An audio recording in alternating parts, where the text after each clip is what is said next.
BRS 14 సీట్లు గెలిస్తే వీళ్ళు 4-5 సీట్లు కూడా గెలవలేదు కదా, మరి ఆయన మంత్రి పదవి తీసేస్తారా?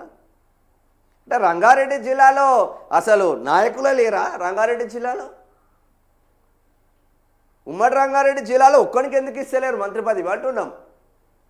శ్రీధరబాబు పెత్తనం ఎందుకు సాగాలి ఉమ్మడి రంగారెడ్డి జిల్లాలో? హైదరాబాద్ జిల్లాలో పొన్నం ప్రభాకర్ పెత్తనం ఎందుకు సాగాలి? ఎందుకు మంత్రులు లేరా? ఆడ కాంగ్రెస్ కార్యకర్తలు లేరా? ఇబ్రహీంపట్నం ఎమ్మెల్యే మల్రెడ్డి రంగారెడ్డికి ఎందుకు ఇవ్వద్దు? పరిగి ఎమ్మెల్యే రామ్మోహన్ రెడ్డికి ఎందుకు ఇవ్వద్దు?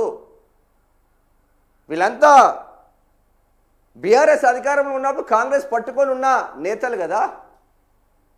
మంచిర్యాలలో ప్రేమ్ సాగర్ రావుకి ఎందుకు ఇవ్వద్దు? కులాలు మతాలు కాదు, ఫస్ట్ ఎవడైతే పార్టీకి నిబద్ధతగా పనిచేసిండో వాడికి ఇవ్వండి.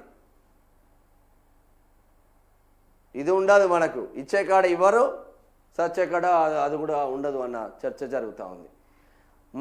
మల్రెడ్డికి మంత్రి పదవి డౌటే, సొంత మున్సిపాలిటీలో ఓటమే కారణం. రెండేళ్లుగా ప్రయత్నాలు, ఇతర పదవుల త్యాగం. నేడు పదవి అనేది నైతికత లేదన్న విమర్శలు. కేబినెట్ బెర్త్పై ఉమ్మడి రంగారెడ్డి ఇతర ఎమ్మెల్యేల ధీమా. కాంగ్రెస్ సీనియర్ ఎమ్మెల్యే మల్రెడ్డి రంగారెడ్డి మంత్రి పదవి ఆశలకు చెక్ పడిందనే చర్చ రాజకీయ వర్గాల్లో జరుగుతున్నది. అందుకు ఇబ్రహీంపట్నం మున్సిపల్ ఎన్నికల్లో కాంగ్రెస్ పార్టీ ఓడిపోవడమే ఆ కారణం చూపుతున్నారు. మరి ఇప్పుడు పార్టీ మంత్రులుగా ఉన్నోళ్ళు ఓడిపోతే వాళ్ళ మంత్రి పదవి తీసేస్తారా? ఆయన అక్కడ ఓడిపోయిండు, ఇవ్వలేదు అనుకుందాం.